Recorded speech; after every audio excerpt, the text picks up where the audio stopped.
नमस्कार. अवधूत चिंतन श्री गुरुदेव दत्त, श्री स्वामी समर्थ. मी शर्मिला माझ्या या यूट्यूब चॅनेलमध्ये तुमच्या सगळ्यांचं अगदी मनापासून स्वागत करते आणि आपल्या आजच्या नवीन व्हिडिओला सुरुवात करते. तुमच्या दुकानात किंवा व्यवसायात ग्राहक कमी येत असतील तर हा व्हिडिओ शेवटपर्यंत नक्की पहा. अनेकांनी श्रद्धेने हा उपाय करून सकारात्मक अनुभव घेतलेले आहेत. बघा ताईंनो, उद्योगधंदा चालावा किंवा आम्ही जे काही प्रामाणिकपणे कष्ट करत आहोत ना, तर त्या आमच्या बिझनेसमध्ये वाढ व्हावी किंवा आमचा जो काही उद्योगधंदा आहे त्यामध्ये प्रगती व्हावी यासाठी काही सेवा सांगा असा प्रत्येकाचा बघा एक मनापासून इच्छा असते. जर कोणाला माहीत असेल तर ती त्यांच्याकडून माहिती घेऊन सेवेला सुरुवात करतात. तर आजचा व्हिडिओ त्यासाठीच आहे. सर्वांना याबद्दल माहिती जाणून घ्यायची आहे. बऱ्याच वेळा बघा एखादं छोटंसं ब्युटिक असतं, आपलं बुटीक म्हणजेच दुकान किंवा मग घरगुती व्यवसाय करते आणि काही प्रामाणिकपणे कष्ट करत असते. तर मला ना माझ्यासाठी काहीतरी त्यासाठी सेवा सांगा जेणेकरून माझा उद्योगधंदा चालावा. आता उद्योगधंदा हा तुम्ही घरी बसून करू शकता.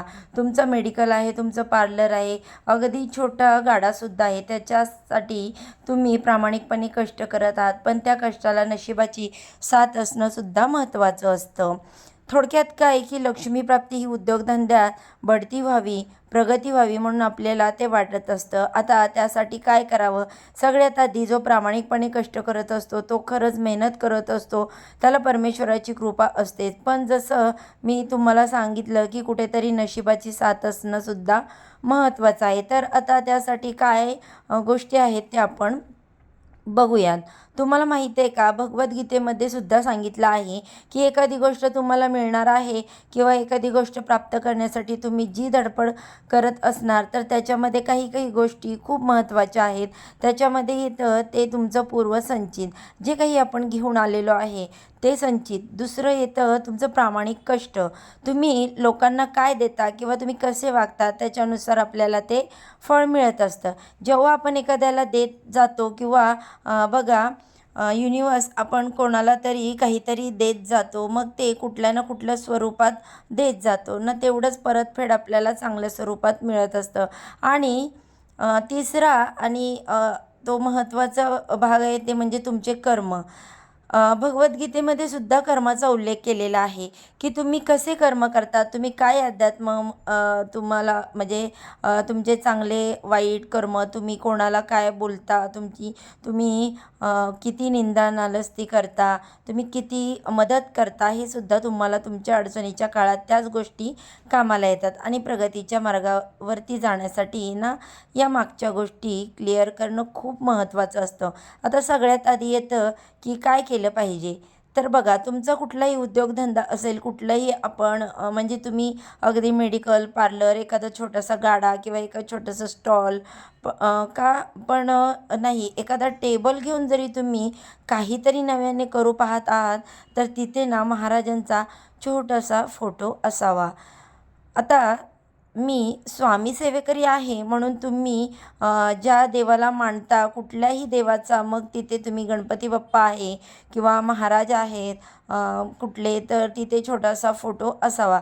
भले तो नंतर तुम्ही परत घरी घेऊन या, परत तो ठेवा, कारण छोटासा गाडा असल्याने आपल्याला सगळ्या गोष्टी उचलून घरी आणाव्या लागतात टेबलसहित. मग तो फोटोसुद्धा तुम्ही उचलून घरी आणावा. एवढंच की मासिक धर्म जर असेल तर थोडंसं आपण त्याचं पालन करणं महत्त्वाचं आहे की जेणेकरून तुम्ही हे प्रामाणिकपणे कष्ट करत आहात तर ती परमेश्वराची साथ असते की नाही, माझ्याबरोबर मीच नाही करत आहे, माझा परमेश्वर, मी ज्याला मानते तो सुद्धा माझ्यासोबत आहे. म्हणून कुठलाही व्यवसाय जेव्हा तुम्ही सुरू करत असता आपण गणपती बाप्पांची मूर्ती, फोटो ठेवत असतो. त्याचबरोबर ज्या देवांना तुम्ही मानता, ज्या देवांची मूर्ती, फोटो तुम्ही ठेवत असता, आता अगदी घरात सुद्धा परमेश्वर म्हणजे देवाला प्रार्थना करायची सकाळी उठल्या उठल्या की आज जे काही मी प्रामाणिकपणे कष्ट करत आहे त्याच्यासोबत तुम्ही मला माझ्याबरोबर असावे आणि मला तुमची जी काही साथ आहे ती मिळावी, कष्टामध्ये माझ्यासोबत तुम्ही नेहमी राहात अशी प्रार्थना करायची. आता सेवा म्हणाल तर सेवेत सातत्य असणं खूप महत्त्वाचं आहे. आणि कुठलीही सेवा करत असताना नित्यसेवा महत्त्वाची आहे. नित्यसेवा का महत्त्वाची आहे तुम्हाला सांगते. आता समजा मला म्हणजे आता एखादी गोष्ट ऑपरेशन करायचं आहे, तर डायरेक्ट जाऊन मी काही ऑपरेशन करणार आहे का? तर त्याआधी डॉक्टरांचा सल्ला घेईन. डॉक्टर मला एक म्हणजे अगदी गोळी देतील, की ती ऑपरेशन सक्सेस होईपर्यंत गोळी मला कामाला येईल. जो मला त्रास होत आहे त्या गोळीमुळे त्या त्रासासाठी ती गोळी कामाला येईल. ती गोळी काय करणार आहे, मला बळकटता देणार आहे. मला जी काही व्याधी आत्ता होते आहे त्याचं ऑपरेशनसाठी त्यातून मला विश्रांती, रिलॅक्सपणा मिळणार आहे. मला एक असं पुश ज्याला आपण म्हणतो की धक्का देण्यासाठी ती गोळी मदत करणार आहे. तर हे नित्यसेवा तशीच आहे. कुठल्याही सेवेचं मुळाने नित्यसेवा आहे, जी धरून ठेवते आपल्याला. आणि आपण कधीतरी भरकटतो, इकडे तिकडे जातो, पण ती नित्यसेवा आपल्याला मूळ असतं, ती आपल्याला धरून ठेवते. नामजप चालता बोलता उठता बसता तुम्ही करू शकता. त्याचा बघा नक्कीच तुम्ही करण्याचा नियमित प्रयत्न करा. कारण तुम्हाला जर एखादी गोष्ट हवी ना ताईंनो, आपली अडचण जर एवढी आहे तर आपल्याला एवढी सेवा करावी लागते. नित्यसेवा केल्यामुळे आपली कामं जी आहेत ती पटकन होतात, म्हणून नित्यसेवा खूप महत्त्वाची आहे.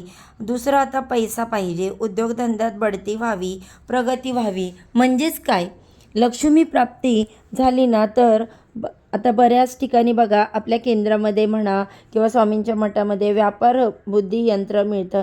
ते तुम्ही आणून त्याच्यावर सेवा करून फक्त आणून ठेवू नका. बघा यंत्र तंत्र ठेवून काही होत नाही. नुसतं यंत्र वगैरे तुम्ही आणलं आणि घरात ठेवलं तर त्याच्यावर सेवा करावी लागते. सेवा होणार असेल तरच यंत्र तुम्ही आणावं, ते तुम्ही लावावं. तिथे सगळी माहिती दिलेली असते.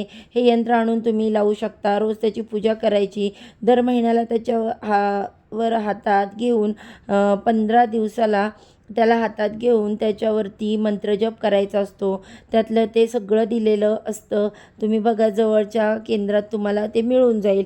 जे झालं दुसरं, ते महत्त्वाची की सेवा तुम्हाला मी सांगते, नेहमी सांगत असते, लक्ष्मी प्राप्तीच्या काही सेवा असतात त्या अगदी तुम्ही तुमचा गाडा आहे त्या गाड्यावर पण रोज तारक मंत्र लावून द्यायचा किंवा विष्णू सहस्त्रनाम लावून द्यायचं. सगळ्या सेवा बघा वेगळंच ऐकतो की आपण ऐकतो, नक्की त्याचा फायदा होतो. पण जेव्हा जेव्हा पठण करतो ना तेव्हा त्याला खूप जास्त फायदा असतो.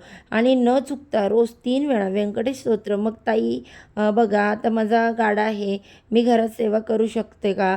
नक्कीच तुम्ही घरात सेवा करू शकता किंवा तुम्हाला जर तुमचे दुकान असेल त्या दुकानात तुम्ही सेवा केलेली तर अतिशय उत्तम, काहीच हरकत नाही, तुम्ही करू शकता. तर रोज न चुकता 3 वेळा व्यंकटेश स्तोत्रम तुम्ही पठण करा. मराठीत करा, संस्कृतमध्ये करा, तुमची इच्छा. व्यंकटेश स्तोत्रम तुम्हाला एक टाईम ठेवायचा आहे. तुम्ही तिथे ती सेवा करू शकता. कुठला पण बिझनेस असो, सेवा सेम करायची. 3 वेळा आपल्याला व्यंकटेश स्तोत्राचं पठण करायचं आहे. 1 वेळा तुम्हाला श्रीसूक्त पठण करायचं आहे. शक्य असेल तर नक्कीच एक माळ तुम्ही श्री स्वामी समर्थ मंत्राचा, विष्णू गायत्री मंत्र, लक्ष्मी गायत्री मंत्र, त्यानंतर एक माळ कुबेर मंत्र, 99 मंत्र, त्यानंतर ह्या सगळे जे मंत्र आहेत ते तुम्हाला करायचे आहेत. संकल्पयुक्त केलं तर तुम्ही खूप चांगलं, खूप म्हणजे खूप चांगलं संकल्पयुक्त तुम्ही सेवा केली तर ही 40 दिवसांची माझी सेवा आहे. मग त्याच्यामध्ये जर तुम्ही खरंच म्हणजे आपण बघा कवड्यांची पण सेवा करतो ना, कवड्या त्या तुम्ही देवघरात ठेवू शकता. पण आता मी फक्त तुम्हाला व्यापारवृद्धीसाठी एक सातत्य 40 दिवस केलं.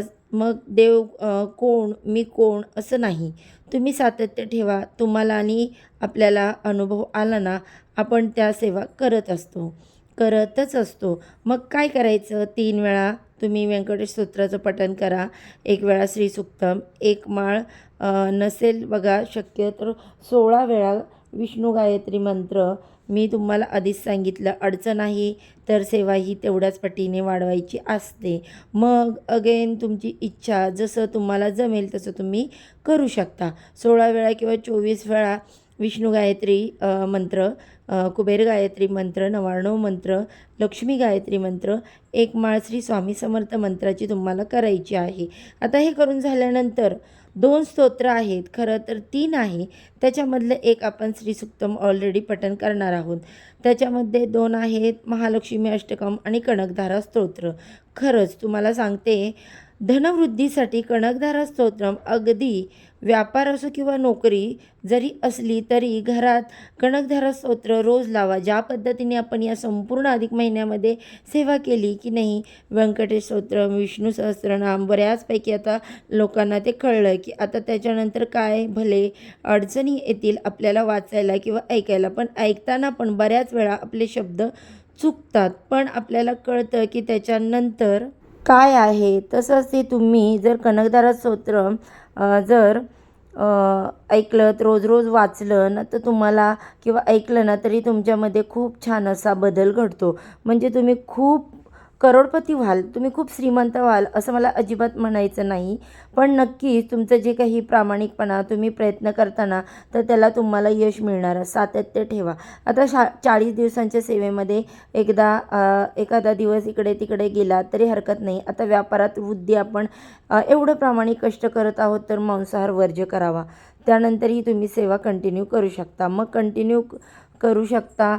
मग वाचून म्हणजे सगळ्या ह्या सेवा आहेत, तर तुम्ही मांसाहार करू का हा प्रत्येकीचा वैयक्तिक प्रश्न आहे. तुम्हाला जसं वाटेल तसं करा, पण तुम्ही या सेवेमध्ये सातत्य ठेवा. आणि बघा तुम्हाला काय अनुभव येतो, हे खूप सुंदर आणि छान वाटतं. हे अनुभव येतात. त्यानंतर बघा कस्टमरची, ग्राहकांचं जे काही आहे, अगदी घरातलं तुम्ही ब्लाऊज शिवत आहात किंवा काय तुमचं काम असेल, प्रामाणिकपणे तुम्ही कष्ट करत आहात, त्याला कधीच लाज नसावी. आणि आपल्याला माहीत आहे 2च गोष्टीत लाज असते, म्हणून आपण प्रामाणिकपणे कष्ट अजिबात लाज नसावी. परमेश्वराला म्हणावं, नेहमी महाराजांना म्हणायचं की महाराज माझ्यासोबत राहा. मी जे काही प्रामाणिकपणे कष्ट करत आहे नक्कीच तुम्ही माझ्यासोबत राहा आणि महाराज आपल्यासोबत आहेत यात काही शंका नाही. तुम्ही ही सेवा करून बघा, तुम्हाला अनुभव आल्याशिवाय राहणार नाही. नक्कीच तुमच्या मनोकामना पूर्ण होतील. अडलेल्या गोष्टी, जी कामे आहेत ती पूर्ण होतील. धनवृद्धी होईल. तुमचा व्यवसाय खूप छान असा चालेल.